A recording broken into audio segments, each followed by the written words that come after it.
اپنے آپ کو پیش کر رہا ہے، تو یہ چیزیں موجود ہیں۔ اچھا، لیکن بعض دفعہ یہ بھی ہے کہ امام حسین کو پہلے سے بتا دیا گیا تھا کہ آپ کو کربلا میں یا میدان تف میں شہید کر دیا جائے گا، تو لہٰذا وہ اپنے ارادہ و اختیار سے وہ گئے ہیں اس میدان میں تاکہ جا کے اپنی شہادت کو پیش کریں۔ تو پیغمبر اسلام جو ہیں وہ چلے گئے ہیں، 3 دن تک وہ غار ثور میں رہے، اس کے بعد جو ہے وہ گئے ہیں، کہا گیا کہ 4 آدمی تھے، رسول پاک صلی اللہ علیہ وسلم تھے اور ابو بکر اپنے غلام کے ساتھ تھے، اور ایک آدمی راستہ جو جانتا تھا کہ کس راستوں سے لے کر جانا کہتے ہیں، ایک وہ بھی تھا رہنما کے طور پر۔ تو اس طرح سے 4 آدمی تھے اور یہ پہنچے ہیں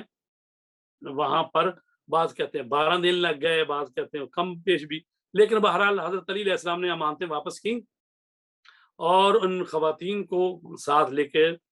چلے۔ 3 دن بعد حضرت علی نکلے ہیں، تو رسول پاک جو ہیں وہ جب پہنچے ہیں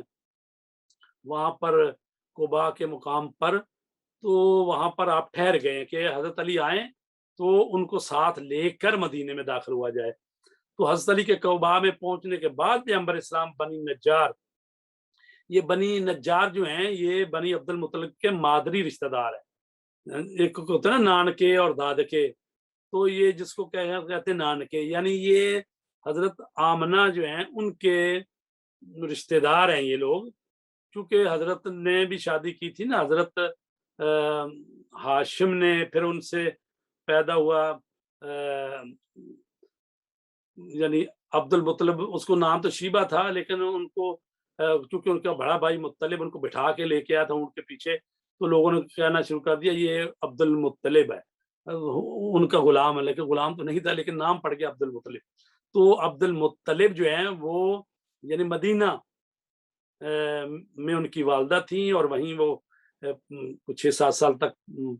جو ہیں وہ پلے بڑے تھے، تو لہٰذا وہ خاندان تھا بنی نجار وہاں پر، رسول پاک کا جو رشتہ داری تھی ان سے نا۔ تو شہر میں داخل ہوتے وقت لوگوں نے بہت خوشی کے انداز میں آپ کا استقبال کیا، قبائل کے سرداروں اور بڑی شخصیتوں نے رسول پاک کا ناکا اونٹنی، ناکا کی لگام پکڑ کر حضرت سے درخواست کی کہ آپ ان کے محلے میں تشریف لے جائیں۔ پیغمبر نے فرمایا کہ ناکا کے راستے کو خالی کر دو، اسے خدا کی جانب سے حکم ملا ہے، وہ جہاں بیٹھے گی میں وہاں یعنی ٹھہروں گا۔ گویا رسول خدا اپنی تدبیر اور حکمت عملی کے ذریعے جانتے تھے کہ حجر اسود کے نسب کے فیصلے کی طرح ان کی میزبانی کا شرف و افتخار جو ہے وہ خاص کسی قوم قبیلہ کو نہ دیا جائے، کیونکہ وہاں پر لوگ چاہتے تھے ہمارے ہاں ٹھہریں، تو وہ اس سے جو سیاسی نجائز فائدہ نہ اٹھائیں کہ لوگ کہیں جی رسول پاک ہمارے گھر ٹھہرے ہیں، تو اس لیے آپ نے فرمایا کہ جہاں میری اونٹنی بیٹھے گی وہیں بیٹھوں گا۔ تو لہٰذا پھر رسول پاک کی یہ ہجرت جو ہے وہ وہاں مکمل ہوئی ہے، تو کہا کہ آپ قباء میں کچھ عرصہ ٹھہرے، وہاں مسجد کی بنیاد رکھی، پھر جب آپ جا رہے تھے مدینے، جمعے کا دن تھا، راستے میں آپ نے جمعہ پڑھایا لوگوں کو، پھر آپ مدینے میں گئے، مدینے میں لوگ آپ کا استقبال کر رہے تھے اور جو ہے خواتین اور بچے بڑے سب جمع تھے، عید کا سماں تھا اور وہ دف بجا رہے تھے اور مرحباً و اہلاً و سہلاً اور وہ جو گیت ہوتے ہیں کسی کو خوش آمدید کہنے کے لیے، وہ سب وہاں پر ہو رہے تھے۔ تو پیغمبر اسلام نے مدینہ میں قیام کے بعد ضرورت محسوس کی۔ اب میں یہ بھی عرض کروں کہ وہ جو اونٹنی تھی وہ بیٹھی ایک خالی پلاٹ میں، تو وہ کسی یتیم بچوں کا پلاٹ تھا، تو اسی کے ساتھ جو ہے گھر تھا حضرت ابو ایوب انصاری کا۔ تو جب وہاں اونٹنی بیٹھ گئی، ابو ایوب انصاری آئے اور وہ رسول پاک کا سامان لیا اور اہلاً سہلاً مرحبا، اور ان کی خوش قسمتی کہ ابو ایوب انصاری جو ہیں وہ ان کے گھر میں رسول پاک ٹھہرے، اور بعد میں یہ زمین جو ہے خریدی گئی، وہاں پر مسجد نبوی بنی، اور اسی زمین کے مسجد نبوی کے ساتھ ہی جو ہیں وہ رسول پاک کی بیویوں کے حجرے اور مکان تعمیر ہوئے، اور وہیں بی بی فاطمہ زہرا کا بھی مکان بعد میں بنا۔ تو اس وقت جو ہے مسجد جو بنی ہے، تو مسجد کا جو صحن تھا اس میں باقی جو لوگوں کے بھی مکان تھے، تو وہ اپنا ایک دروازہ جس کو کہتے ہیں بیک ڈور، وہ مسجد میں کھلتے تھے ان کے، تو دوسری طرف سے بھی دروازے تھے، تو بعد میں حکم آیا تھا کہ یہ مسجد ہے اور لوگ جو ہیں ان کے دروازے بند کر دو، سوائے دروازہ ہے رسول پاک اور حضرت بی بی فاطمہ اور بی بی علی کے دروازے کے، تو باقی سب کے دروازے جو وہ بند کر دیے، اور صرف جو ہے وہ، اور میں یہ بھی عرض کروں کہ مسجد نبوی جو ہے اس کے ساتھ ایک برآمدہ بنایا گیا کہ جس میں وہ صحابی جن کا مدینے میں کوئی گھر بار نہیں تھا، اکیلے ہی تھے، یا بعض غریب آدمی یا دوسری جگہ ہجرت کر رہے ہیں، تو ان کو کہا جاتا اصحاب صفہ۔ صفہ کا مطلب وہی برانڈا مثلا جہاں پر وہ رہتے تھے، وہیں نماز پڑھتے تھے، رسول پاک وہیں ان کو درس دیتے تھے، اور نمازوں کے بعد ان کو دین کی تعلیم دیتے تھے۔ باقی لوگ جن کے لوگ گھروں میں گھر چلے جاتے تھے، اور جو بھائی چارہ بھی آپ نے یہاں پر قائم کیا تھا آ کے، تو اصحاب صفہ ان کو کہتے ہیں کہ جو بڑے انقلابی مومن اور خوبیوں کے مالک مسلمان تھے، وہ اصحاب صفہ سے مشہور تھے، اور ان میں حضرت بلال بھی تھے، حضرت سعید خدری بھی تھے، حضرت ابو ذر غفاری بھی تھے، حضرت سلیمان فارسی بھی تھے، اور اس کے علاوہ اور بھی بہت سارے لوگ تھے۔ تو یہ جتنے آپ دیکھیں گے نا مخلص ترین لوگ اور بڑے رسول پاک کی ہمدردی کرنے والے، وہ اکثریت جو ہے وہ یہاں کی تھی۔ لیکن ظاہر ہے کہ مادی دنیا میں تو وہ بیچارے جو ہیں ایسے تھے کہ ان کے پاس نہ کوئی کام کاج تھا، ظاہر ہے باہر سے آئے ہیں، اور مدینہ کوئی ایسا شہر تو نہیں ہے کہ سب کو کام کاج بھی مل جائے، تو وہ بیچارے پڑے رہتے تھے، نمازیں پڑھتے تھے اور دین سیکھتے تھے، اور یہاں کے انصار میں سے اور بعض جو مہاجر جن کی حالت بہتر ہو گئی تھی، وہ ان کو ان کے لیے کھانا وغیرہ دیتے تھے، اور ان میں کہا گیا کہ حضرت علی کے بڑے بھائی حضرت جعفر طیار جو ہیں وہ خصوصاً کئی افراد کو اپنے خاں لے جاتے تھے کھانا کھلانے کے لیے، اور اسی طرح رسول پاک ان کا انتظام کرتے تھے۔ بہرحال اگر ایک ٹاپک کو بھی لیا جائے تو ظاہر ہے تو تفصیل سے بتایا جائے تو پھر تو کئی گھنٹے لگتے ہیں، اور ہم نے 12 جو ہیں لیکچر اس میں سارے کو کرنا ہے، وائنڈ اپ کرنا ہے، تو ابھی 8واں تو ہو گیا ہے آج، تو ابھی ہم ہجرت کر کے رسول پاک صلی اللہ علیہ وسلم یعنی مدینہ پہنچے ہیں، اور مسجد نبوی وہاں بنا دی ہے، ان کے گھر بن گئے ہیں، اور وہاں پر آپ نے معاہدہ کیا، یعنی تمام مہاجر و انصار میں ایک ایک کو ایک ایک کا بھائی بنا دیا۔ تو وہاں پر جب صاحب کو بھائی بناتے رہے، تو حضرت علی علیہ السلام کو کسی کا بھائی ابھی نہیں بنایا، تو حضرت علی سوچ رہے ہیں کہ مجھے کس کا بھائی بنائیں گے، تو کہا گیا کہ حضرت نے کہا یا رسول اللہ مجھے کس کا بھائی بنائیں گے، تو کہا آپ نے یا علی انت اخی فی الدنیا والآخرہ، تم تو دنیا میں بھی میرے بھائی ہو اور آخرت میں بھی میرے بھائی ہو۔ اور کہا گیا کہ 2 دفعہ یہ مواخات ہوئی ہے، 2 دفعہ بھائی چارہ بنایا گیا۔ مکے میں جب بنا تو وہاں تو ابو بکر کو عمر کا بھائی بنایا گیا، اور اسی طرح باقی کو عثمان کو عبد الرحمن عوف کا بھائی بنایا گیا، اور وہاں بھی حضرت علی کو اپنا ہی بھائی بنایا، اور جہاں مدینے میں آئے تو یہاں بھی حضرت علی کو اپنا بھائی بنایا۔ اصل میں بھائی بھائی کا سٹیٹس جو ہوتا ہے وہ مساوی ہو جاتا ہے، اور نبی جو ہے آخر الزمان ہے، نبی نے کسی کو اپنا بھائی نہیں بنایا، سارے صحابی ہیں، شاگرد ہیں، اور ان کے نوکر ہیں، صحابی ہیں، لیکن مولا کائنات علی علیہ السلام جو ہیں ان کے بھائی ہیں۔ اگر کہا جائے بھائی تو پہلے ہی تھے، چچا زاد بھائی تھے، یعنی دونوں کا دادا ایک ہے، چچا زاد بھائی ہیں پہلے بھی، تو یہ بنانے کی کیا ضرورت تھی؟ یعنی یہ وہ آپ بتا رہے ہیں کہ علی جو ہیں وہ اس منزلت پر ہیں کہ رسول کے برابری کی منزلت پر ہیں، وہ ان کو سٹیٹس دیا جا سکتا ہے، وہ بھائی ہے۔ باقی جو ہے آپ نے کسی کو بھائی نہیں بنایا، اور باقی دوسرے لوگوں کو ایک مہاجر ایک انصار، ایک مہاجر اور ایک انصار، تو کہا گیا کہ یہ اس طرح سے 45 یا اس سے زیادہ بندے تھے جن کو ایک دوسرے کا آپ نے بھائی بنایا۔ اور اس کے بعد عرض کروں کہ آپ نے یہاں آ کر جو ہے حکومت بھی ظاہر ہے کہ آپ نے تشکیل دے دی۔ پہلے وہ ہوتے تھے قبائلی سسٹم ہوتا تھا، اور ہر قبیلہ جو ان کا کوئی سربراہ ہوتا تھا، وہ آپس میں بیٹھ کے جو ہے مسئلے حل کرتے تھے۔ لیکن جب رسول پاک نے آنا تھا تو ان کے آنے سے کچھ عرصہ پہلے عبداللہ ابن ابی جو بعد میں منافق بن گیا، اس نے معاہدہ ہو رہا تھا وہ اوس اور خزرج قبیلے دونوں کے، اس کو اپنا سردار بنا لیتے ہیں۔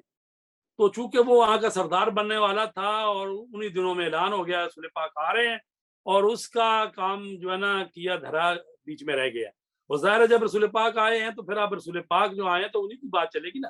انہی کا حکم چلے گا۔ تو چونکہ وہ بندہ جو تھا وہ ان کا سردار بننے والا تھا، وہاں کی حکومت اس کے ہاتھ میں آنے والی تھی ایک قسم کی، تو جب اس کے ہاتھ نہیں آئی تو وہ ظاہراً تو مسلمان ہو گیا، لیکن اندر سے اس کو یہ کھٹکا رہا کہ ان کی وجہ سے جو ہے مجھے سرداری نہیں مل سکی، تو وہ منافق ہو گیا، اور وہی منافق تھا جس نے پھر وہ جنگ احد کے موقع پر 300 آدمیوں کو لے کے ایک طرف ہو گیا تھا۔ تو یہ عبداللہ ابن ابی تھا، عبداللہ بن ابی، جی ہاں۔ تو رسول پاک جب یہاں آئے ہیں تو آپ نے جو معاہدہ کیا اس کو کہتے ہیں میثاق مدینہ،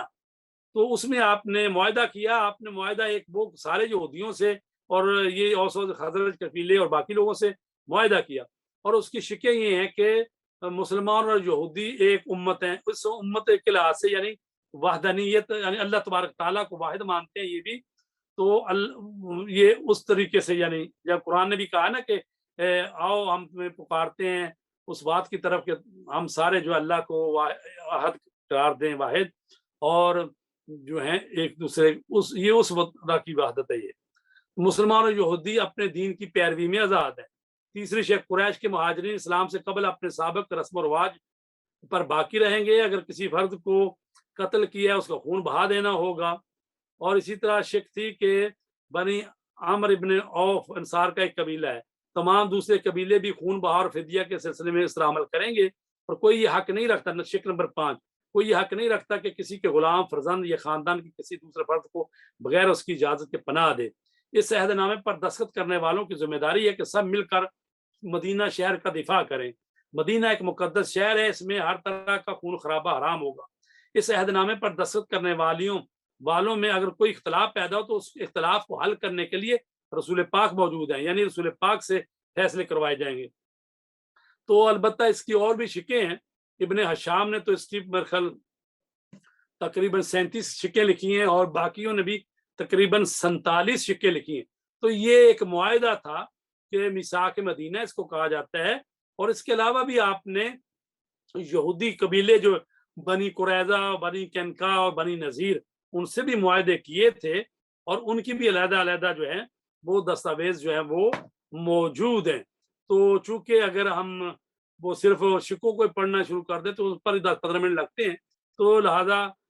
آج جو ہے ہم یہاں تک پہنچ آئے ہیں کہ رسول پاک مدینہ میں آ گئے، مسجد بنا لی، اور جو ہے اسلام جو ہے وہ حکومت مل گئی۔ اور میں یہ عرض کروں کہ قرآن مجید میں ہے، اللہ تبارک تعالیٰ نے، یعنی قرآن مجید میں سورہ بنی اسرائیل میں ہے، رب ادخلنی مدخل صدق واخرجنی مخرج صدق واجعل لی من لدنک سلطانا نصیرا۔ تو کہا گیا کہ جب رسول پاک جو ہیں وہ ہجرت کے لیے نکلے تو انہوں نے کہا ہے، اے پروردگار مجھے صدق کو سچائی کے ساتھ نکال اور صدق کو سچائی کے ساتھ داخل کر، یعنی میں مکے سے نکل رہا ہوں اور مدینے میں داخل رہا ہوں، اور بس، اور کہا مجھے اپنے نزدیک سے سلطان النصیرہ، مجھے سلطان نصیر دے۔ تو سلطان نصیر کا 2 طرح سے اس کا کہا گیا ہے، تفسیر کی گئی ہے۔ ایک تو سلطان النصیرہ ہوتا ہے بڑی قوت، یعنی بڑی قوت اور بڑا مددگار، تو اس کی تعبیر کی گئی ہے کہ یعنی مجھے حکومت عطا فرما تاکہ میں اس حکومت کی وجہ سے اسلام کو نافذ کروں، چونکہ جب تک آپ کے ہاتھ میں حکومت نہیں ہے، اسلام اخلاقی چیزیں رہ جاتی ہیں معاشرے میں، وہ نافذ نہیں ہو سکتا، نہ چور کو سزا دی جا سکتی ہے، نہ زانی کو سزا دی جا سکتی ہے، تو ظاہر ہے کہ یہ حکومت آپ کے ہاتھ میں ہو۔ تو رسول پاک فرما رہے ہیں، اے اللہ مجھے سلطان النصیر عطا فرما۔ تو بعد جو ہے بعض روایتوں میں یہ ہے کہ اس سے مراد مولا کائنات علیہ السلام ہے، کیونکہ وہ ہیں سلطان النصیر، جو قوت میں، یعنی اللہ تبارک تعالیٰ کی صفت قوت پروردگار، جیسے کہا گیا نا، شاہ مرداں شیر یزداں قوت پروردگار، لا فتح الا علی لا سیف الا ذوالفقار۔ تو لہذا کہا گیا ہے کہ وہ مولا علی علیہ السلام کی شکل میں اللہ تبارک تعالیٰ نے ان کو یعنی مددگار عطا فرمایا۔ تو مولا علی ہیں جنہوں نے ساری جنگوں میں رسول کے ساتھ رہے، اسلام کے محافظ تھے، تو وہ مددگار تھے۔ تو دونوں کو جمع کیا جا سکتا ہے، اللہ نے حکومت بھی دی اور مددگار بھی عطا فرمایا۔ تو عزیزان گرامی، انشاءاللہ جنگ بدر تو پھر بیچ میں رہ گئی، اگلی دفعہ جو ہے پھر جنگ بدر اور احد دونوں کو اکٹھا کر دیں گے، اور اس طرح پھر انشاءاللہ جو ہے کوشش کریں گے کہ خاص ہی موضوع جو ہے ان کو بیان کیا جائے، چونکہ پھر محرم شروع ہو جائے گا، تو لہٰذا اگر اللہ نے توفیق دی تو ہم تو تفصیل سے ہی بات کر سکتے تھے، لیکن وہ ظاہر ہے کہ 12 جلسوں میں اس کو ختم کرنا تھا، تو آپ جو ہیں اس سلسلے میں 3-4 منٹ اب کوئی سوال کرنا چاہیں تو کر لیں تاکہ اس کو اختتام تک جی پہنچائیں۔